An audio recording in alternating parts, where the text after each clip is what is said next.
நம்ம வந்து இந்த வாட்ஸ்அப்பில் இப்போ ரெக்கார்டு பண்ணி நம்ம அனுப்பிடுதோம். ஆனால் எப்போவாவது நம்மளுக்கு வந்து டைப் பண்ணி அனுப்பணும். அந்த மாதிரி இருக்கும்போது இந்த இங்கிலீஷ் டைப்பிங், தமிழ் டைப்பிங் சிரமமாக இருக்குது, ரொம்ப டைம் கன்சியூம் ஆகுது, அதில் ரொம்ப நேரம் செலவழியுது அப்படின்னு நம்ம நினச்சிட்டு இருப்போம்.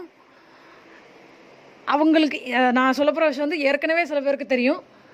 தெரியாதவங்களுக்கு இந்த விஷயம் அவங்களுக்கு தெரிய வரும். இதில் என்னென்னா, நீங்கள் வந்து இந்த நம்ம வாட்ஸ்அப்பில் இப்போ யாருக்காவது டைப் பண்ணி அனுப்பணும், தமிழ் டைப் பண்ணி அனுப்பணும் அப்படின்னா, இந்த லாங்குவேஜஸ் செட்டிங்கில் வந்து லாங்குவேஜு தமிழ், ஹிந்தி, இங்கிலீஷ் அப்படின்னு இருக்கும். அதில் நம்ம வந்து தமிழை செலக்ட் பண்ணி வச்சுக்கிடணும். அப்போ தமிழ் கீபோர்டை நம்ம செலக்ட் பண்ணோம்னா, அதுக்கப்புறம் அந்த ரெக்கார்டிங்க்கு வாட்ஸ்அப்பில் ரெக்கார்டிங்க்கு ஒரு மைக் இருக்கும். அப்புறம் நம்ம பேச பேச எழுதுறதுக்கு, அதுவே டைப் பண்ணதுக்கு, நம்ம மொபைலே டைப் பண்ணதுக்கு ஒரு மைக் இருக்கும். அந்த டைப் பண்ணதுக்கு எழுதுறதுக்கு அந்த மைக்கை நம்ம கிளிக் பண்ணி வச்சுக்கிடணும். அப்புறம் அது லிசனிங் அப்படின்னு வரும்.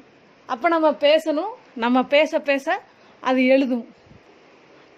அப்படி நம்ம ஒரு விஷயம் என்னென்னா, நம்ம வந்து ரொம்ப ஸ்பீடாக வேகமாக பேசக்கூடாது.